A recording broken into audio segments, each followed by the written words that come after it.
On the morning of January 10th in the year 49 BC, Gaius Julius Caesar faced a decision of unprecedented historical magnitude. Standing on the banks of the river the Rubicon, as an enemy of the state, he knew that crossing the Rubicon into Italy would effectively be a declaration of civil war. So in no uncertain terms, Caesar knew that the decision that he would ultimately make would not just be life-altering, but would be genuinely world-altering. Caesar, settling on his course of action, declared the die is cast and made his way to the other side of the Rubicon. Now, needless to say, very few humans who have ever lived will ever face a decision of such world as we know it shattering consequence. But every human who has ever lived has and will be confronted with irreversible decisions, the types of decisions that dramatically alter the path that their life is taking. When faced with our own metaphorical Rubicons, we are confronted with the unique precariousness of the human situation. On the one hand, we're confronted with our profound freedom to choose whatever it is that we would choose. And yet on the other hand, we're confronted by our profound limitation to know the ultimate result of what it is that we would ultimately choose. So with this incredibly constrained knowledge, where we don't know what our choices will actually lead to, where there is no guarantee of an ultimate outcome, we act. We choose, for example, to study medicine instead of going into law or business. We choose to join the army instead of staying home and getting a job. We choose to propose instead of ending the relationship. We choose to quit our career instead of staying in it. We choose to move abroad instead of remaining home. These decisions are like little nodes in our life history that, when looking back, clearly demarcate where things could have gone in a wildly different direction, but instead they went the way they did. This forever leaves us open to the vulnerability of the thought, what if I had chosen differently? What if the decision I made was the wrong one? What if I shouldn't have crossed the Rubicon? Or maybe I didn't cross my own personal Rubicon and I should have. What would life have looked like if I had? Maybe then I'd be happier. Maybe then I'd have more of the things that I wanted to have. I remember years ago my therapist telling me, he said, Trevor, I have good news and bad news. The bad news is that there is no way you can know with full certainty whether the choice you make will be the right choice. But the good news is that at the same time, you can never have an absolute guarantee that any choice you make is the wrong choice, is the unequivocally wrong choice. His point was that we can never know what the outcome of any given decision will look like. So even when the results of a decision seem to be overwhelmingly negative, we can never be absolutely certain that the alternative choice would have led to better results. There is always the chance that the other decision would have worked out worse. Even if our present circumstances are regrettable, they may be better than any alternative would have been. And this type of insight can help free us from the regret that would have us say, I should have done otherwise. Things would have worked out so much better for me had only I made the other choice. Because the more true and reality-tested perspective is, who knows how things would have worked out? In Buddhism, there's this notion of karma. I'm sure you're familiar with it. Karma is the idea that we already have what's coming for us, that there is, in a certain sense, no avoiding, no escaping our destiny, that our fate, which results from our previous actions, has already been determined. And some would call this a sort of grim view on life, and I certainly sympathize with that viewpoint. But from another point of view, it's also, there's something quite liberating about it, because it offers a certain lightening of our load. If my karma is unavoidable, and therefore my destiny is already written, I don't really have to concern myself with it. It's outside of my hands, because all of the concern and worry in the world won't influence the karma that is already done, the destiny that has already been written. One way or another, I am always bound to meet my fate. Yes, I could have made a different decision long ago, but all that would have done really is put me on a different path with different scenery that would ultimately lead me to the same destination. Now, it could also be argued, perhaps, from this karmic perspective, that I was always going to make the choice that I ultimately made, that I was never actually going to make a different one. In hindsight, of course, it's always easy enough to pretend that I could have done otherwise. But from this karmic perspective, that never could have been the case. In reality, I was always going to do precisely what it is that I did do. Caesar, as it were, was always destined to cross the Rubicon. It was always the choice that he was going to make. This means that I don't need to be quite so concerned with whether a particular decision is right or wrong. I simply make the choice I make, the choice that I was always going to make from this perspective, and I allow my karma to play out, or using some Buddhist jargon, to exhaust itself accordingly.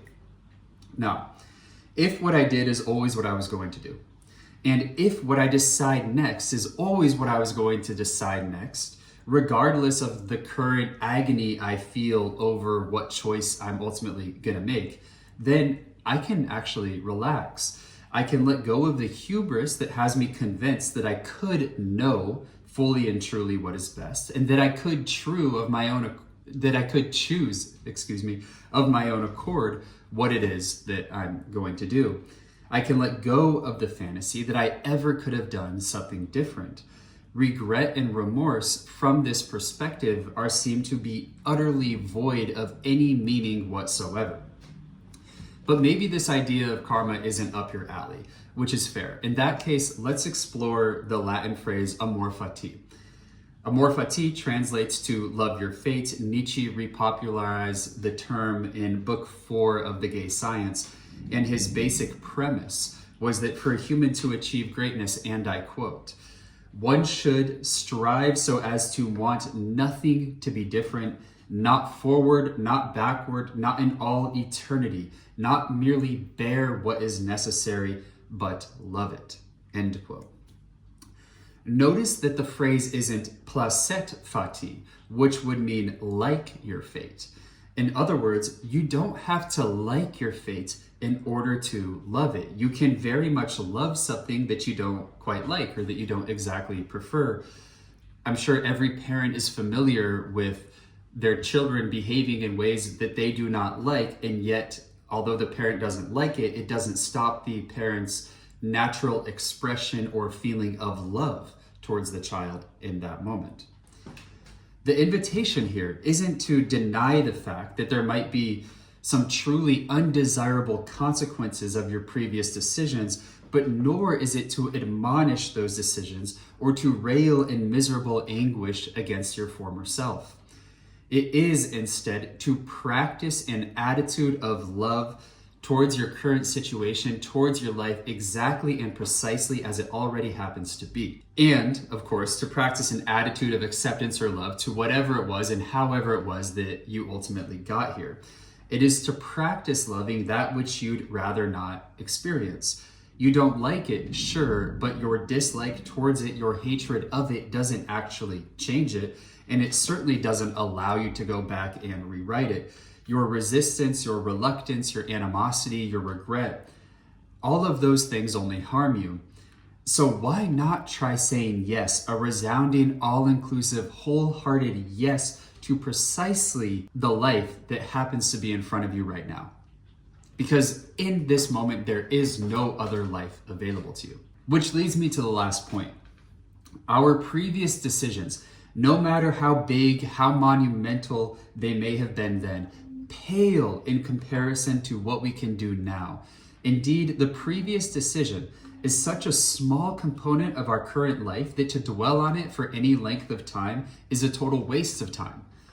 Because in the end, it isn't the decision itself, the past decision itself, which determines the outcome, but what we do with that past decision in the current moment. If what we do with the decision is we regret it and we lament it, then you can be damn well certain that the decision will only continue to look worse with age. But if instead we accept that the choice we made was the choice we made, and that now reality is what reality is, then we can turn the full weight of our attention, our energy, our gravitas to working skillfully and effectively with our life as it happens to be. There is so much that we can still do to influence the ultimate outcome of the decision we previously made. To use a sports analogy, I do like sports, the follow-through, which never really ends, matters infinitely more than the initial contact we made with the ball. In any given moment, we can make a new decision about how to show up in and what to do with our current life circumstances, grounded in concepts like humility, which can come from a certain view of karma, and wholehearted, courageous acceptance of our fate, which can come from a certain reading of Amor Fati. We can choose to stop regretting irreversible decisions from the past and instead focus on working productively and proactively and effectively with the present moment. Caesar's decision to cross the Rubicon ultimately led to a civil war, which eventually culminated in his murder or his assassination. So do you think that he regrets it? I doubt it. In the karmic perspective, his murder was imminent. It was just a matter of the path that he would take to getting to it. If his ultimate outcome, his murder, was already written, it wasn't something he had to concern himself with. It wasn't something he had to go about trying to avoid. He simply made a decision to cross the Rubicon that was most in alignment with the depths of his own soul, with the stirrings of his own heart. In the sense of Amor Fati, I suspect that he faced his fate head on. And though he may not have liked how it ended, he was able to, at least I'll bet he was able to, not want anything to have been different about what got him there or about how it went down in the end. Ultimately, he crossed the Rubicon. Yes, the Roman Republic crumbled, but the world went on.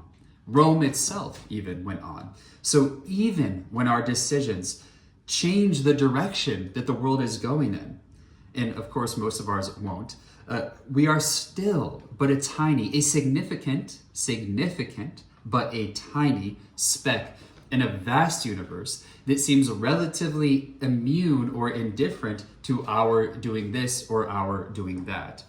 Take solace, therefore, in the fact that life continues, and take even more solace in the fact that as long as your life continues, then you have the very real opportunity to make that former decision look any damn way you please.